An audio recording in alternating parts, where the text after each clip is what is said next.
सुरलीन कौर।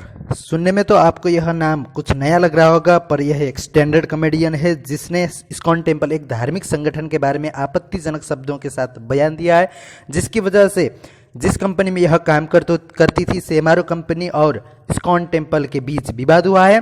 तो वह विवाद क्या है इसके बारे में हम जानेंगे। उससे पहले हम इस्कॉन टेम्पल के बारे में जानते हैं। यह एक इंटरनेशनल सोसाइटी है, जो धार्मिक सोसाइटी, जिसकी स्थापना 1966 में एसी भक्तिवेदांत स्वामी प्रभुपाद द्वारा न्यूयॉर्क शहर में की गई थी।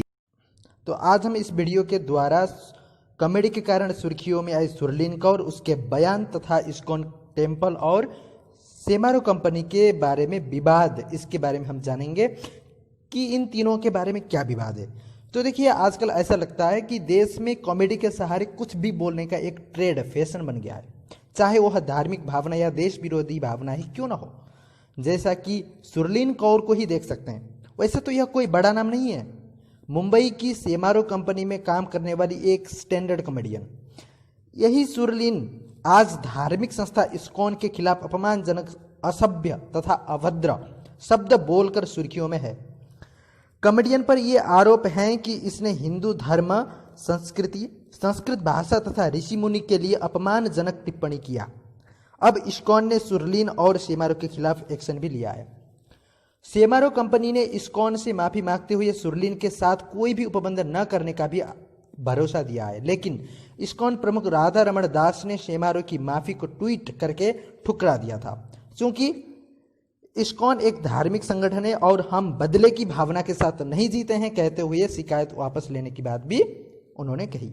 यह वीडियो करीब 1 महीने पहले सेमारो कंपनी की वेबसाइट पर अपलोड हुई थी, पर सेमारो कंपनी ने बाद में इसको अपने वेबसाइट से हटा दिया, क्योंकि ये बहुत ज़्यादा वायरल हो गया था। और सुरलीन ने जिन अभद्र शब्दों का प्रयोग किया था वह अत्यंत अपमानजनक है, जिसका जिक्र भी नहीं किया जा सकता है, क्योंकि वो अत्यंत असभ्य है, इसलिए हम जिक्र नहीं कर सकते। फिर भी जिसका सार है कि ऐसा है कि ऋषियों ने कामुक ग्रंथों को लिखने के लिए संस्कृत भाषा का उपयोग किया, ऐसा कहते हुए उसने संस्कृत भाषा की अवहेलना की थी, क्योंकि एक संस्कृत भाषा उत्तम भाषा है जिसकी उसने अवहेलना की। और साथ ही उसने कहा कि प्राचीन हिंदू संतों ने अपनी खुफिया हरकतों को छुपाने के लिए संस्कृत भाषा का आड़ लिया, संस्कृत भाषा का उन्होंने सहारा लिया।